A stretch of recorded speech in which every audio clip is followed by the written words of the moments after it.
নীরার গায়ের রং শ্যামলা, কাব্যিক ভাষায় যাকে বলে কৃষ্ণকলি। আমাদের সমাজে মেয়েদের বিয়ের বাজারে এই গায়ের রংটা মস্ত বড় একটা বাধা। নীরার ক্ষেত্রেও তার ব্যতিক্রম হয়নি। পাত্রপক্ষ দেখতে আসে, নীরার আচার ব্যবহার, পড়াশোনা সব পছন্দ হলেও ওই এক জায়গায় এসে আটকে যায়। মেয়ে তো বেশ কালো, আমাদের তো ফর্সা বউ চাই। কিন্তু এসব নিয়ে নীরার মনে বিন্দু মাত্র আফসোস নেই, বরং নিজেরই মায়াবী শ্যামলা রং নিয়ে তার ভেতরে এক অদ্ভুত অহংকার কাজ করে। সে মনে করে ফর্সা রঙের চাকচিক্য হয়তো আছে, কিন্তু শ্যামলা রঙের যে একটা আলাদা স্নিগ্ধতা আছে, সেটা বোঝার মতো চোখ সবার নেই। এই অহংকারের কারণেই সে ছেলেদের তেমন একটা পাত্তা দেয় না। ভার্সিটিতে বা মহল্লায় প্রেমের প্রস্তাব সে কম পায়নি, কিন্তু প্রতিবারই সে খুব কঠোর ভাবে না করে দিয়েছে। নীরার মনে একটা বদ্ধ মূল ধারণা আছে, ছেলেরা আসলে ফর্সা রঙের পূজারী। এখন হয়তো সাময়িক মোহে পড়ে তাকে ভালোবাসার কথা বলছে, কিন্তু কোনো না কোনো দিন এই গায়ের রঙের জন্যই তাকে খোটা শুনতে হবে বা ধোকা খেতে হবে। তাই সে এসব প্রেম ভালোবাসা থেকে নিজেকে যোজন যোজন দূরে রাখে। নীরার এই স্বভাব নিয়ে বাড়িতে সবচেয়ে বেশি বিরক্ত তার দাদি। পাত্রপক্ষ যখনই নীরার রঙের অজুহাত দিয়ে চলে যায়, দাদির রাগ গিয়ে পড়ে নীরার উপর। তিনি রেগে মেগে বলেন, শ্যামলা রঙের মেয়েদের একটু ভাব নিলে চলে না? কবজি অহংকার, পাত্রপক্ষে সামনেও তুই অনেক ভাব দেখাস। একটু মাথা নিচু করে একটু লাভযুক মুখে কথা বলতে পারিস না? এত দিমাগ নিয়ে চলে সারাদিন কুমারই থাকতে হবে। দাদির কথায় নীরা শুধু মুচকি হাসে, কোনো জবাব দেয় না। এভাবেই কেটে যায় বেশ অনেকটা দিন। নীরার জীবন চলে তার নিজের নিয়মে। একদিন বিকেলের ঘটনা, নীরা টিউশনি শেষ করে রাস্তা দিয়ে হেঁটে বাসায় ফিরছিল। হঠাৎ তার চোখ যায় রাস্তার উল্টো দিকে। একটা ছেলে বাইকের উপর বসে এক দৃষ্টে তার দিকেই তাকিয়ে আছে।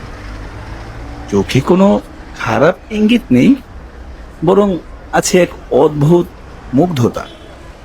কিন্তু নীরা তো নীরাই। সে তার স্বভাব মতো চরম বিরক্তি নিয়ে মুখটা বাঁকা করে ছেলেটার দিকে একটা তাচ্ছিল্যের দৃষ্টি ছুড়ে দিয়ে হনহন করে হাঁটা ধরে। সে বিষয়টা ওখানেই ভুলে গিয়েছিল, কিন্তু বাসায় পৌঁছে গেট দিয়ে ঢোকার ঠিক আগ মুহূর্তে কি মনে করে যেন পিছনে তাকায়। নীরা অবাক হয়ে লক্ষ্য করে সেই ছেলেটা তার বাসার সামনে দিয়ে খুব ধীর গতিতে বাইক চালিয়ে চলে গেল।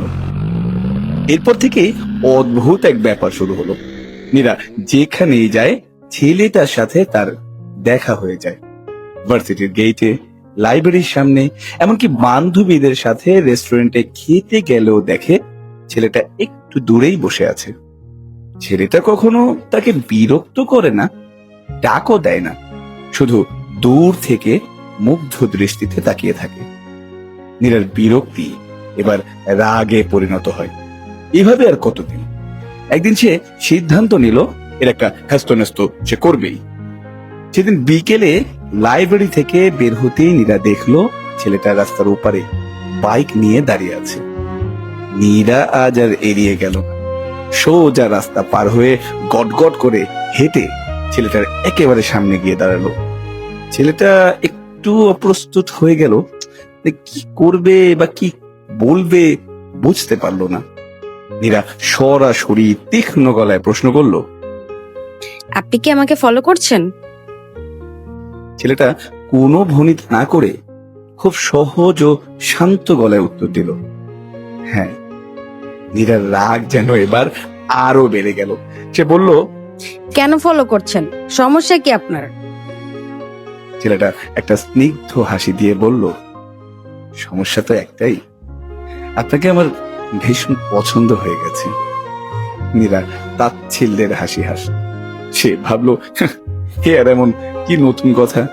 সে ভুরু কুচকে কিছুটা অবজ্ঞা সুরে প্রশ্ন করলো, ও তাই নাকি? তো কি দেখে আপনার আমাকে এত পছন্দ হলো? ছেলেটা বাইক থেকে নেমে নীরার মুখোমুখি দাঁড়ালো। তারপর নীরার চোখের দিকে সরাসরি তাকিয়ে খুব স্পষ্ট আর গভীর গলায় বলল, আপনার এই মায়াবী শ্যামলা গায়ের রং দেখে ফর্সা তো অনেকেই হয়, কিন্তু আপনার মতো স্নিগ্ধতা ছড়ায় না। কথাটা শোনার জন্য নীরা মোটেও প্রস্তুত ছিল না। মুহূর্তের জন্য তার চারপাশের পৃথিবী যেন থমকে গেল। যে গায়ের রঙের জন্য তাকে আজীবন মানুষের অবহেলা আর খোটা শুনতে হয়েছে, সেই গায়ের রং দেখে কেউ তাকে পছন্দ করেছে। মীরার ভেতরে জমে থাকা এত বছরের অভিমান আর অহংকারের শক্ত দেয়ালটা যেন এক নিমেষেই হুড়মুড় করে ভেঙে পড়ল। সে অবাক দৃষ্টিতে ছেলেটার দিকে তাকিয়ে রইল। ছেলেটার চোখে কোনো মিথ্যে নেই, কোনো মোহ নেই, আছে কেবল এক বিশুদ্ধ মুগ্ধতা। দুজন মানুষের চোখে চোখ আটকে গেল। কেউ কোনো কথা বলছে না, কিন্তু নীরার মনে হলো এই প্রথম কেউ তাকে সত্যি সত্যি দেখতে পেয়েছে। ঠিক সেই পরন্ত বিকেলে দুজনের ওই নিশ্চুপ চাহনির মাঝ দিয়েই শুরু হলো নীরার জীবনের এক নতুন প্রেমের অধ্যায়, যে প্রেমে কোনো সংশয় নেই, আছে শুধু শ্যামল রঙের জয়গান।